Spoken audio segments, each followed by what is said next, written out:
Hello friends. तो अब हम देखते हैं सीआरपीसी सेक्शन 46 और BNSS section 43। Arrest how made, गिरफ्तारी कैसे की जाएगी। किसी भी व्यक्ति की गिरफ्तारी कैसे की जाएगी।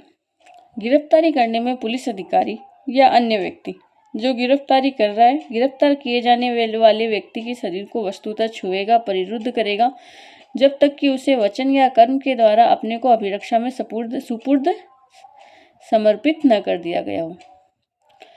तो गिरफ्तारी किसके द्वारा की जाएगी? पुलिस अधिकारी द्वारा या किसी ऐसे व्यक्ति के द्वारा जिसे गिरफ्तारी का प्राधिकार दिया गया है।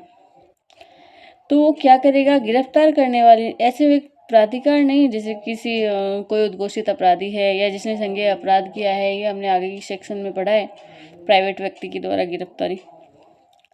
तो वो क्या करेगा? गिरफ्तार किए गए व्यक्ति के शरीर को वस्तुतः छुएगा, परिरुद्ध करेगा। कब? जब तक कि वह वचन और कर्म से अपने आप को गिरफ्तारी के लिए सुपुर्द न कर दे। कस्टडी में अपने वर्ड्स और अपने एक्शंस के द्वारा अपना असेंट न दे दे कि हाँ ठीक है, मेरे को गिरफ्तार कर दो।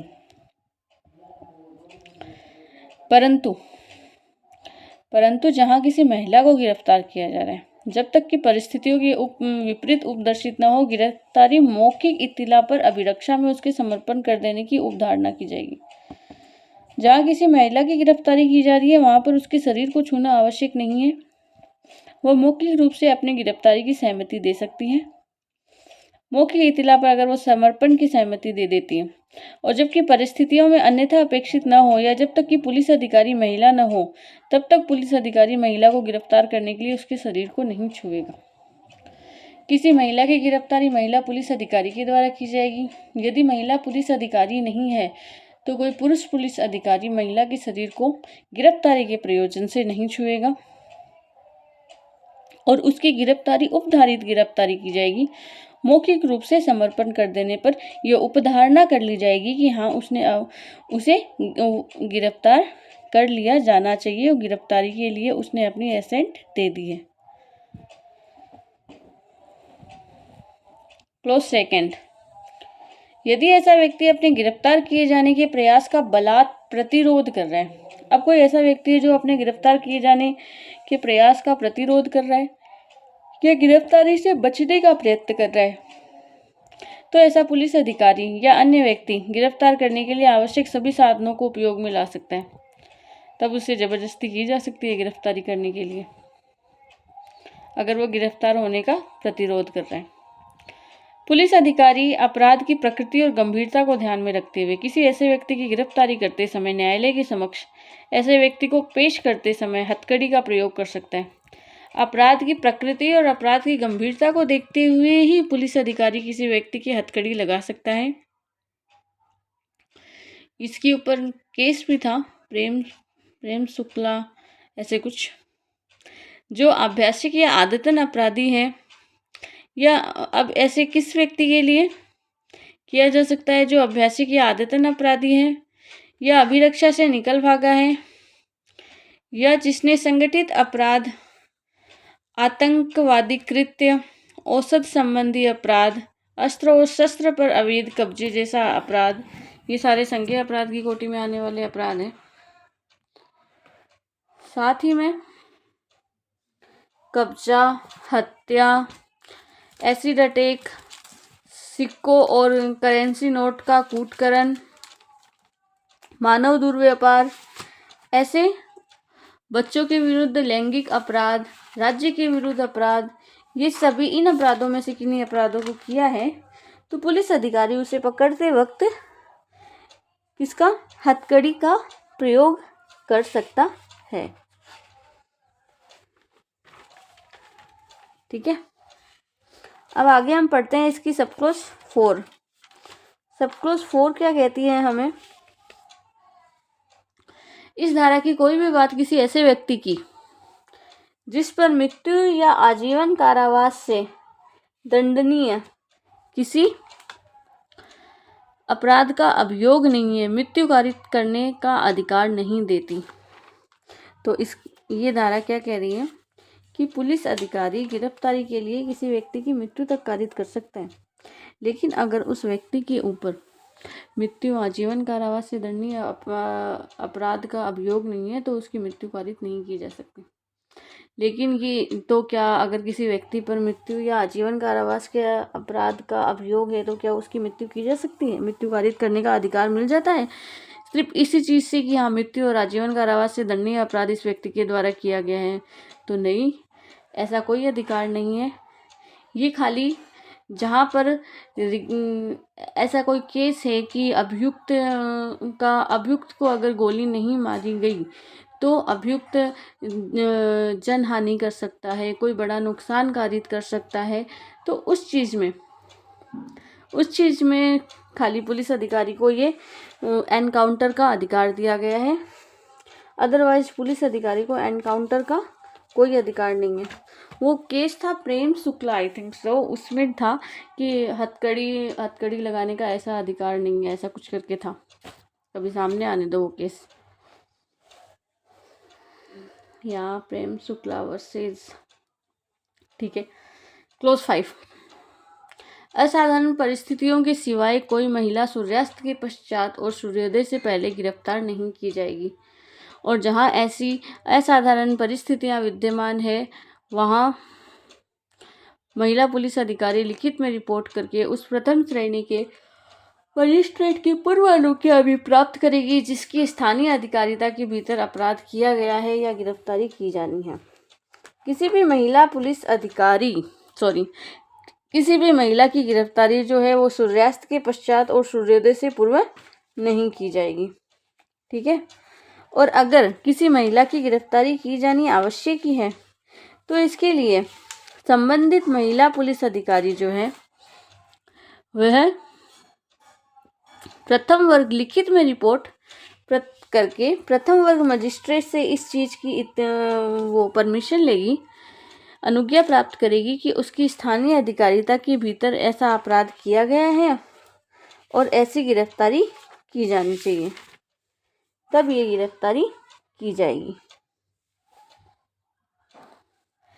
तो इसमें क्वेश्चन बनता है कि किसी भी महिला को कब गिरफ्तार नहीं किया जाएगा? सूर्योदय के पश्चात, सूर्योदय से पूर्व, सूर्यास्त के पश्चात और सूर्योदय से पूर्व गिरफ्तार नहीं किया जाएगा।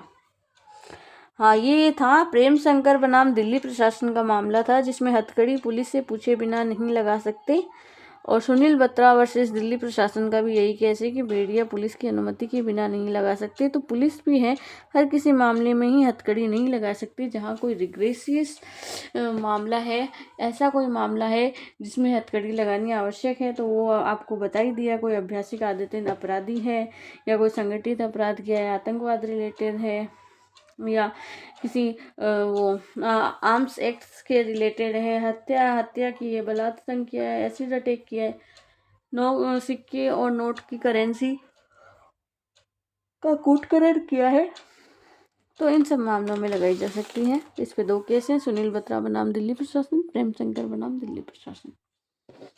नाउ सेक्शन 44 CRPC सेक्शन 47 क्या कहता है? उस स्थान की तलाशी जिसमें ऐसा व्यक्ति प्रविष्ट हुआ है जिसकी गिरफ्तारी की जानी है। सबसे पहले तो ये इस सेक्शन से कोई क्वेश्चंस बनते नहीं है, और ये सेक्शन जितनी बड़ी है और इसका सार उतना ही छोटा निकलता है। तो हम इसको पढ़ते हैं। यदि गिरफ्तारी के वारंट के अधीन कार्य करने वाले किसी व्यक्ति को या गिरफ्तारी करने के लिए प्राधिकृत किसी पुलिस अधिकारी को यह विश्वास करने का कारण है कि वह व्यक्ति जिसे गिरफ्तार किया जाना है किसी स्थान में प्रविष्ट हुआ है या उसके अंदर है, तो ऐसे स्थान के भीतर निवास करने वाला या उस स्थान का भार साधक कोई भी व्यक्ति पूर्वोक्त रूप से कार्य करने वाले व्यक्ति द्वारा या ऐसे पुलिस अधिकारी द्वारा मांग की जाने पर उसमें से उसे अबाध प्रवेश करने देगा, उसके अंदर तलाशी लेने की सभी सुविधाएं देगा। अगर पुलिस अधिकारी को रखता है वारंट के अधीन कार्य करने वाले पुलिस अधिकारी को कोई व्यक्ति जिसकी गिरफ्तारी की जानी है वो किसी अन्य व्यक्ति के घर में घुस गया है, तो उस अन्य व्यक्ति का यह दायित्व होगा कि वह पुलिस प्राधिकारी के द्वारा मांग किए जाने पर उसे अपने घर में प्रवेश करने दे और तलाशी करने के लिए जो भी उचित सुविधाएं हैं, ऐसी सुविधाएं उस पुलिस अधिकारी को दे। ठीक है, किसी व्यक्ति उस स्थान की तलाशी लेने दे, उसके अकॉर्डिंग उसे जो सुविधा चाहिए वो सुविधाएं उसे प्रोवाइड करवाए।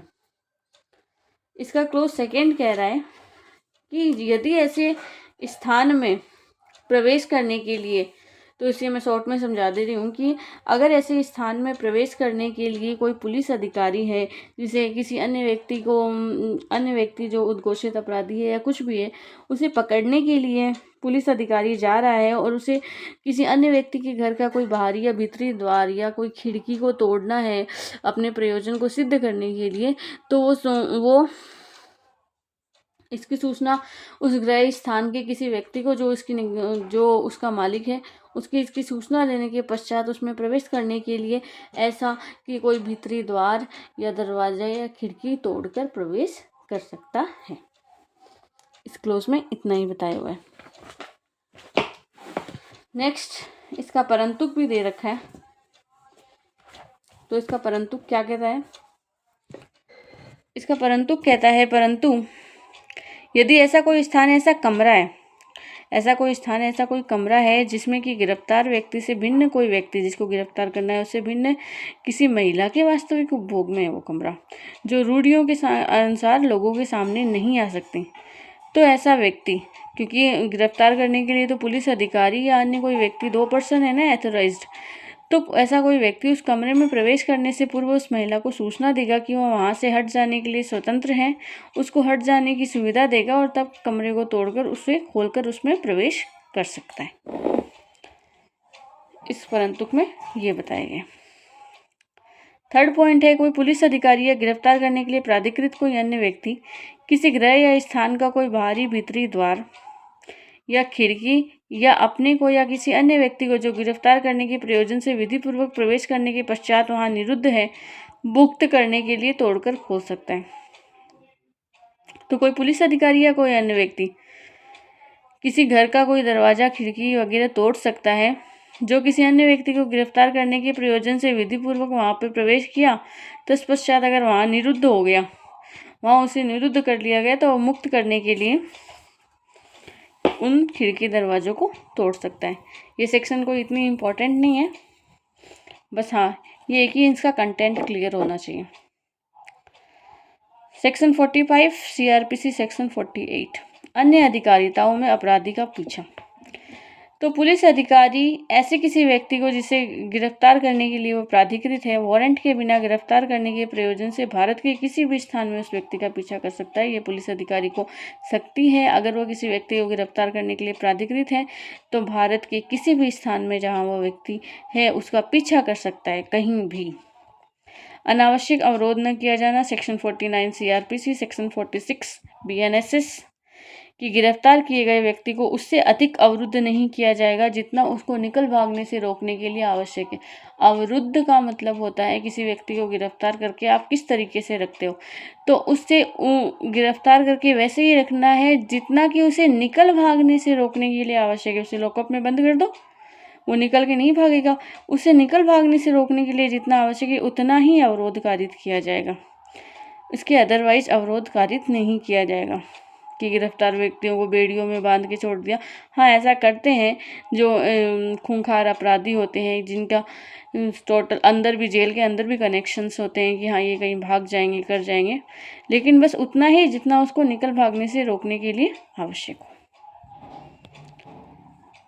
सेक्शन 47 गिरफ्तार किए गए व्यक्ति की गिरफ्तारी के आधार और जमानत के अधिकार की सूचना का दिया जाना, सेक्शन 50 CRPC और सेक्शन 47 BNSS। क्या कह रही है? किसी व्यक्ति को वारंट के बिना गिरफ्तार करने वाला पुलिस अधिकारी या अन्य व्यक्ति उस व्यक्ति को उस अपराध की जिसके लिए वो गिरफ्तार किया गया पूर्ण विशिष्ट या ऐसी गिरफ्तारी के अन्य आधार तुरंत संसूचित करेगा। किसी पुलिस अधिकारी ने या किसी व्यक्ति ने किसी अन्य अभियुक्त को गिरफ्तार किया है, किसी आरोपी व्यक्ति को वारंट के बिना गिरफ्तार किया है, तो वो उसे उसके अपराध के बारे में अपराध की विशिष्टताओं को तुरंत संसूचित करेगा। दूसरा है, ये अभियुक्त के अधिकारों में आ जाएगा कि जहाँ कोई पुलिस अधिकारी अजमानती अपराध के अभियुक्त व्यक्ति से भिन्न किसी व्यक्ति को वारंट के बिना गिरफ्तार करता है, वहाँ वह गिरफ्तार किए गए व्यक्ति को सूचना देगा कि वह जमानत पर छोड़े जाने का हकदार है और अपनी ओर से प्रतिभूओं का इंतजाम करो। और जहाँ कोई अजमानती अपराध का कोई अभियुक्त है, नॉन वेलेबल ऑफेंस का कोई अभियुक्त है, अभियुक्त व्यक्ति अपराध के अभियुक्त व्यक्ति से भिन्न किसी व्यक्ति को अजमानती अपराध, नॉन वेलेबल ऑफेंस से जमानती अपराध का अभियुक्त है, नॉन वेलेबल ऑफेंस के अभियुक्त से भिन्न कोई व्यक्ति, मतलब उसका अपराध वेलेबल है, को गिरफ्तार करता है वारंट के बिना, तो वहाँ उसको गिरफ्तार करने के बाद इस बात की सूचना दी जाएगी कि वह जमानत पर छोड़े जाने का हकदार है और वह अपनी ओर से प्रतिभूओं का इंतजाम करे जिससे कि उसे जमानत पर छोड़ा जा सके। ये थी आपकी सेक्शन 47।